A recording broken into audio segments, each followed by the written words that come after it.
Hello, tea friends. This is Barb Gully of Barbs Tea Service, and we are back in the studio, courtesy ITV, for our podcast. I'm here with co-host, studio engineer, Check. Arm Candy, Check, check. Chris Gully. Check, check, check. Hello, Chris. Hi. I'm check today. Or need to check in. That's Okay. Right. Okay. So today is our 14th podcast. Yes. Or I might say 14. Wow. Mm-hmm. Because today we, again, have a lot of ground to cover, but our topics are going to be Mm-hmm. a lot of French-related things. Okay. Louis XIV and Versailles. Mm-hmm.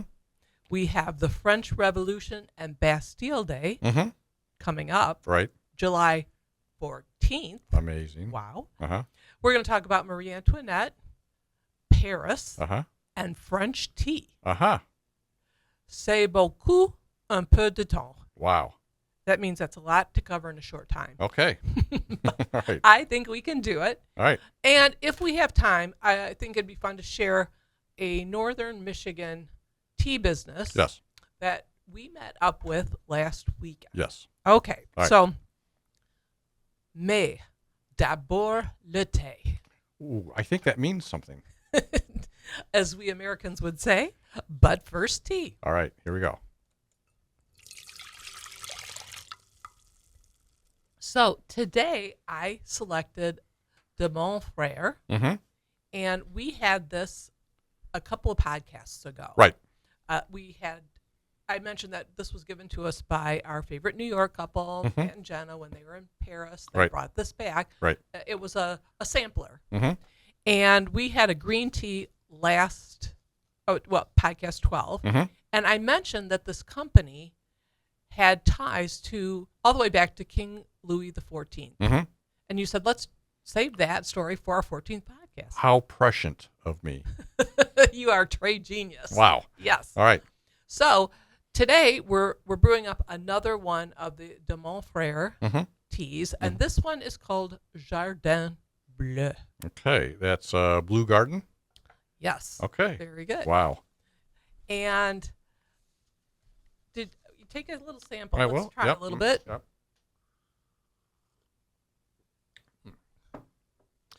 Okay, I like it. It's a black tea, right? It is a black tea. You're Right. correct. And for I was looking at my tasting wheel. I am picking up for myself like kind of a unripe peach Oh. and maybe a little rose scent or something like that. Okay. So I think you're very close. Okay. I know it's in it, so Okay. All right. I can tell you have a better palate, I believe. But it has rhubarb, Oh, okay. wild strawberry, Ah, okay. just plain old strawberry, Okay. and flower petals. Okay. So that All right. you were getting florals, Okay. right? Yeah. All Okay. right. Wow. Very good. Huh. Mhm. Okay. Yes, I think it was very good. All right. Okay, so as we mentioned with the podcast 12, that we were Mhm. going to talk a little bit about the history of de mon frère Okay. tea Uh-huh. and with its connections to Louis XIV, going Mhm. back that far. Uh-huh. So I guess, kind of coincidentally, it was also, there was an article with a Tea Time magazine. Right. In Tea Time magazine. I was going to say there's a Tea Time magazine connection, but it was in Tea Time. Last year, they did an article Mhm. on this company. Mhm. So I drew some of the information from that article as well as their website. Mhm. But this goes back to, again, King Louis XIV. Right. And as we found in earlier podcasts, Mhm. tea came to Europe in the 17th century. Yep. And the Dutch were the first, Mhm. of course, England. Right. No surprise. But French, sometimes we don't think about that Yeah. tea Yep. connection. Yep. But during this time, tea was getting to be quite popular in France. Europe was mad about tea. They really were. And so because of this, Mhm. the Sieur de Maume Mhm. was given an exclusive right to sell tea Right. by King Louis XIV. Okay. Must have been some great guy. Yeah. And so for a while, he had exclusivity of selling this tea. And it also included cocoa and coffee and spices. Mm-hmm. And for more than 3 centuries, this company was selling pretty much to hotels and restaurants. I guess what we'd call kind of more wholesale. Exactly. Right. And they did create a lot of demand with consumers, and they would be inquiring, where can I get this great tea? Right. And they would sell to consumers. But when the big changes happened, it was in the 20th century, surprisingly. Yeah. The company brought on a gentleman, Jean Jumeau Lafont. Very good. Yes.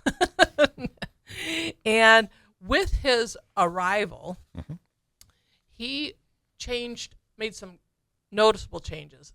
He had the company focus strictly on tea.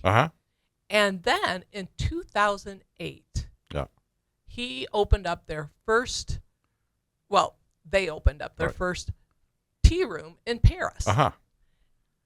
Now, that's when we went to Paris. It is. 2008. Yes. And we were celebrating an anniversary of sorts. Number 25. That's correct.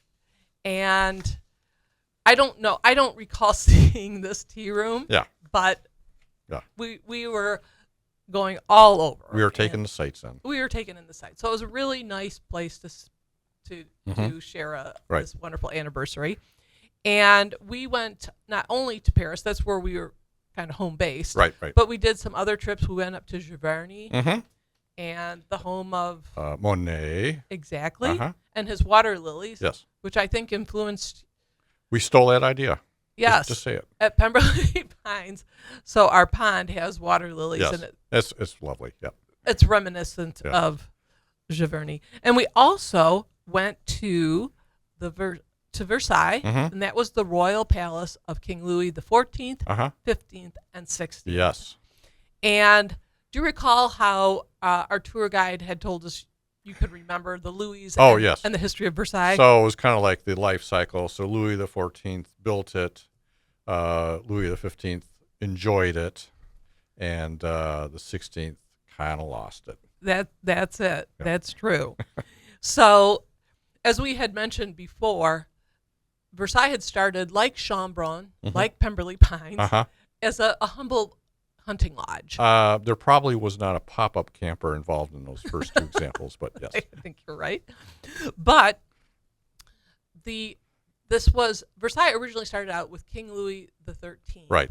It was his hunting lodge. Right. And so King Louis XIV turned it into a royal palace. Right. And just as a kind of an aside, so that area is totally built up, and it's kind of hard to believe that was probably back in the day. It was out in the middle of nowhere. Exactly. And you would, some forest, and actually there would be wild animals out there to hunt. Right. Can't do that now. No. It is right in the thick of civilization there. Right. So, good point. Yeah. So, just to give some context, I'm going to throw out a few dates. Okay, so King Louis XIV was born in 1638. Louis XV, 1710. Okay. And Louis XVI was born in 1754. That's quite a span. It is quite a span. So you'll notice with those dates, it's not just directly from father to son. Right. So there were a few generation skips. Right. There was some sideways tracking. And that's due to premature deaths, illnesses, diseases, and everything. So it wasn't just total linear. Right. But they were all of the same house, right? It was their dynasty name was Bourbon. That's right. Okay. Exactly. And those are things that you also enjoy. That's right. A little bit of Bourbon in the evening. That's okay. Right. So it was, again, Louis XIV who made it the royal palace. He wanted to get his nobles out of Paris. And so he could keep an eye on them. Exactly. Yes. Kind of a smart move. Yeah. Okay, so let's talk a little bit more about the last Louis who lived in Versailles. Right. And his wife, Marie Antoinette. And we've talked about her before. She's a Right. favorite with Barb's Tea Service. Right. And when we were talking about Vienna, we mentioned her mother. Right. And Marie Antoinette was born in Vienna. Mm-hmm. And I'm going to show a picture of Marie Antoinette for those who are watching. Okay. There you go. Can you see that? A fine lady. She was very pretty. She was noted to be quite a beauty. Uh-huh. And that picture came from France. That was from our daughter, Rachel. Uh-huh. And she was there in 2011, part of her study abroad. Right. She thought of her mother. She said, Mom needs a picture of Marie Antoinette from Paris. As one does. Exactly. Okay, so Marie Antoinette is famous for a quote. Uh-huh. Do you know what that quote is? I think it was who let the dogs out? Am I wrong? Is that wrong? Yes. Oh. Darn. That's not even close. Okay. But Well, it wasn't in French, so there. that's right. Who let the chiens out? Okay. I think you're pulling my leg. Okay. You know what it is. Yes. It is let them eat cake. Yes. And that is something, again, that was closely related to Marie Antoinette. Right. And many historians there's some dispute. There is some dispute. One of our favorite historians is among the many that think that this is not true. Right. Lucy Wolseley. Mm-hmm. And they can find really nothing solid that puts Marie Antoinette with this quote. Yeah, nothing contemporaneous. Right. Even though it's been in history books, it's been in some of the U.S. history books. Yeah. Not really true. It's kind of George Washington and the cherry tree thing. Exactly. Right? Yeah. Exactly. So the true quote was, qu'il mange de la brioche. Brioche. I know that word. Yeah. Mm-hmm. Yum. Which means let them eat brioche. Uh-huh. Which is probably not as catchy as cake, gâteau, Yeah. or cronuts. Yeah. Let them eat cronuts. But now this is just getting weird. But it is attributed to a great princess, and it's believed to be Queen Maria Theresa, who is the wife of King Louis XIV. Okay, a little miss in the time lapse. Oh yeah, okay, big time, all right. 100 years at least, and it boils down to really some unfortunate propaganda. Yep. It's kind of sad. Yes, but anyway, one of the things I like to talk about is in my one treasure in my possession is a teacup that is said to have been, it's a reproduction of one that is said to have been at Versailles and designed with the help of Marie Antoinette. So I purchased this back in 2007 in New York, and it was at Bernardo's. It's a French porcelain company, and they have, their headquarters in France, but of course New York has everything. They have everything, yes. And so they sell high-end china and also historic china, where they get the licenses from some of these museums. And this includes Versailles and this very lovely teacup. And back when I bought it in 2007, I know it's more now, but it was over $200 for just the teacup. Just the teacup. That's when $200 was real money. That's right. It wasn't just Tuesday in the drive-through. Right. So yes. So I bring this teacup, though it's gotten a lot of use. I bring the teacup when I have a tea talk that is connected to Marie Antoinette. And surprisingly, there's a fair amount of connections to Marie Antoinette, including Jane Austen. That's right. Yeah. So if you want to see this teacup, you will have to come to one of our Barbs Tea Services tea talks. There's your teaser. That's very good. Okay. So, then we were talking about, I kind of got off on that, but I digress a bit. But with King Louis XVI and Marie Antoinette, we get to this revolution. Right.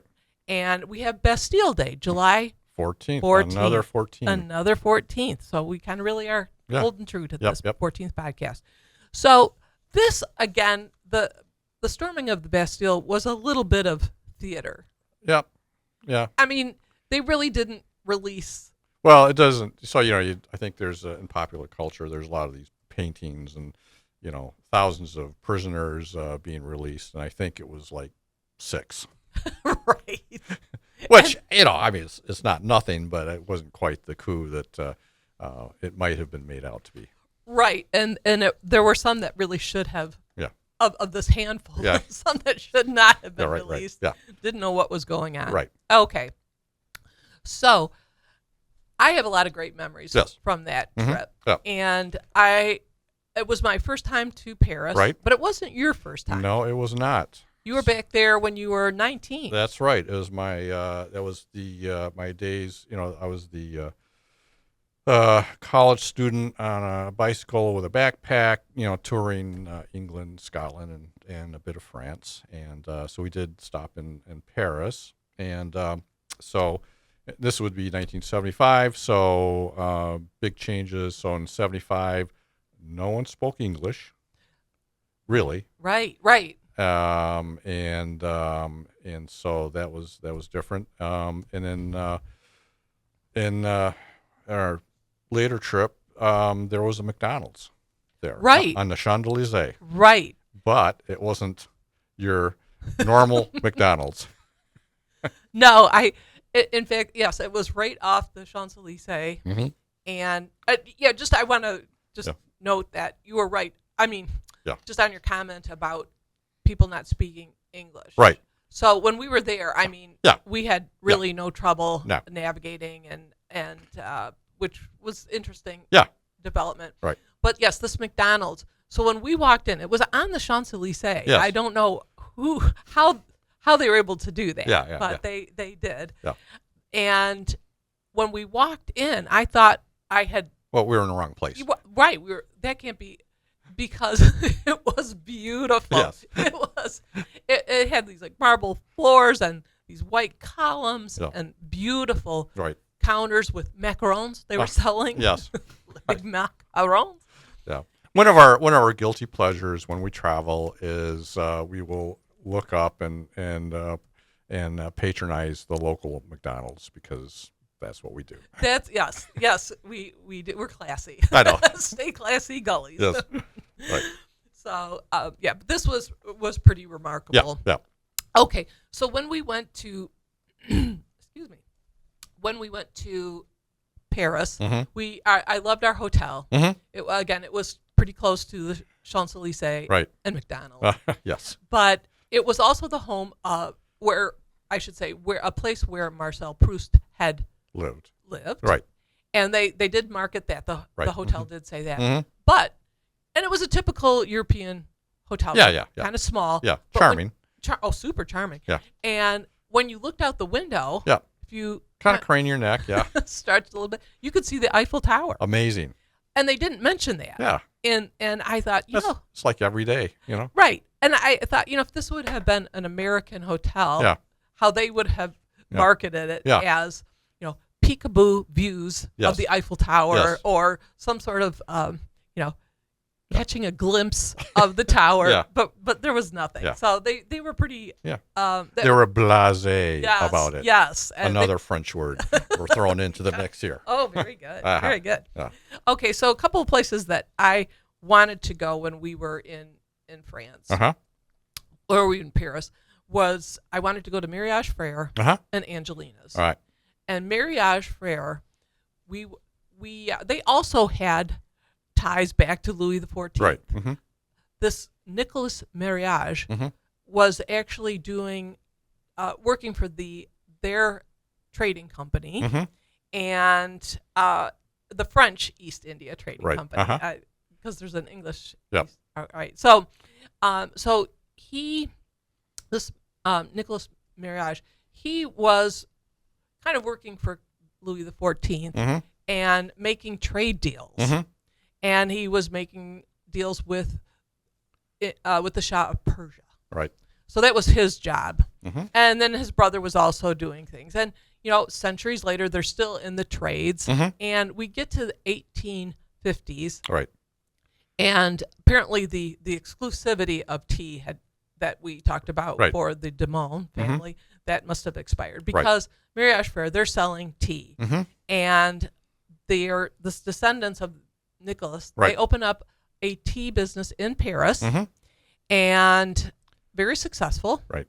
But it wasn't until actually in the late 20th century when they opened tea rooms. Yes.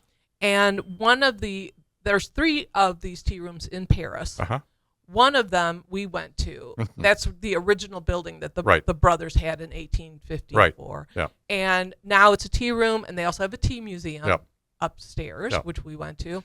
Yep. Well, something we might want to explore in future podcasts is, we've been to tea rooms in, Great Britain, U.S. of course, and in France, and there are differences in kind of how they present and what they serve, and it might be, if you're interested in travel and that sort of thing, I think that would be kind of a fun topic to touch on. Oh, I love it. All right. Okay. Trade genius. I know. Again.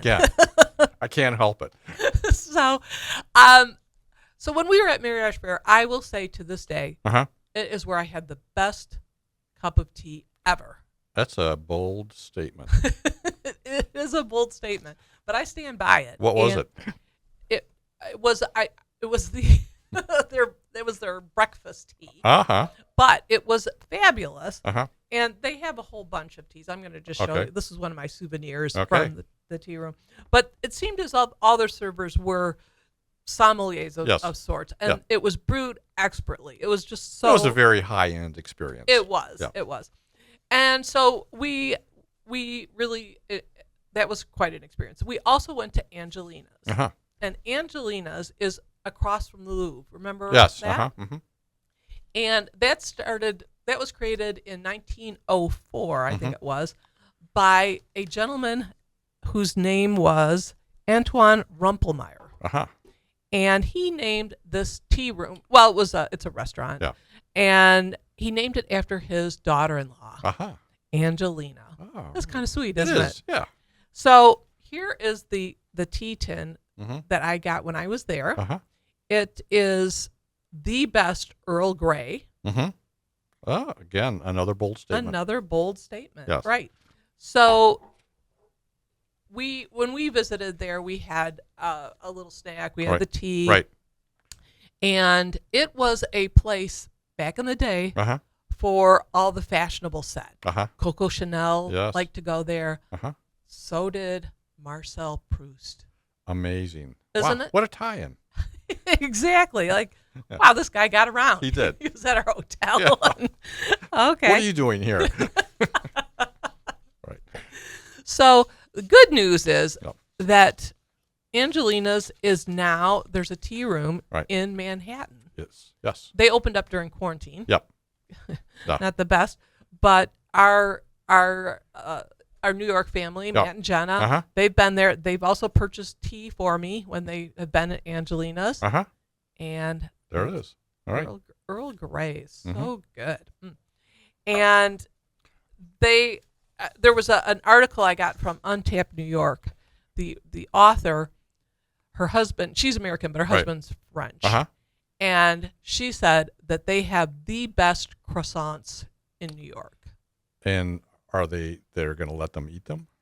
Oh, yes. That's right. Wow. I would say let them eat croissants. Sorry. Cronuts. I don't know what we're talking about. Okay. All right. But that's pretty neat that they can replicate this amazing French taste. Right. So yes, I will say let me eat croissants. All right. Very good. All right. So we can go there in probably the next time we go to New York. Absolutely. Okay. So I don't know. Do we have time for? We have a little time. We can talk about we can leave France and New York and come back to our wonderful home state of Michigan. Yes, let's do that. And we met up with a tea business in northern Michigan. Yes. Right near Pemberley Pines. Right. Palace. Yes. And our water lilies. Yes. And we met up with a woman. Her name is Trisha, and Chef Trisha. And she has a new business, and it's called Tea Lake Tea and Treats. Right. And Tea Lake is very close to Pemberley Right. Pines Mhm. Palace. Right. And it's spelled T-E-E. Yes. Like Yeah, golf. golf tea. Yep. But it's still a very Yeah. cute tie-in, Right. I think. So it's Tea Lake Tea and Treats. Right. And Chef Trisha, she had been in the healthcare industry for a number of years. Right. She always loved to bake, but when she retired, she enrolled in culinary school so she could learn how to run a food service business. Yes. And so this is her first year doing it. Uh-huh. And she's at the farmers market in Mhm. Lewiston. That's where we met up with her last week. And she's getting a lot of farmer market share Yes. because her business is really taking off. Yeah, And so she's that's got, great. Yes. And what I thought was really something that went right to my heart, she described herself as someone who loves tea with a dream. Uh-huh. Wow. And I think a lot of us who are passionate about tea can embrace that. Okay, and so she is right now has a small offering, but she's going to increase it. Uh-huh. And we're going to be watching this. I think it's going to be very exciting. Yep. And I will tell you personally, Mhm. we purchased the lemon raspberry cake, Mhm. and it was fabulous. It was. And I think something like that can be overdone. And this was it's a very, here I am going about cake here, but it was such a nicely balanced, kind of that sweetness and tartness. Yes, and yes. Like, this is not bad. Right, You know? right. No, it Yeah. was excellent. Yeah. And I agree with you wholeheartedly. And I'd like to end by saying Mm-hmm. my new quote, Okay. let me eat cake. Yeah, not too much. Not too much. Yeah. Okay. All right. So do I hear that sound? I think it's coming up. Très bien, monsieur. All right. So I hear the sound of that familiar tea kettle telling us it's time to wrap up, Uh-huh. to say au revoir. All right.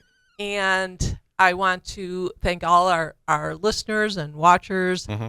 and to On TV Studios for Mhm. letting us be here, to my charming trade genius, arm candy studio engineer and co-host, Chris. It's too much. I want to thank everyone Yep. again. Right. And keep sending those Yep. Questions and comments. comments. They're piling up. I think that might be something we're going to venture. Yep. And your mug. Yes. Your mug, if you want to show that. I've not done this before. All right. Here's your. I guess that's a lead in to something we're going to be doing. We're going to be absent for a little bit. And it's kind of foreshadowing some topics for the future. Yes. Okay. So excited about that. So again, signing off, au revoir, and as we like to say at Barbs Tea Service, please stay tuned. Very good. Okay.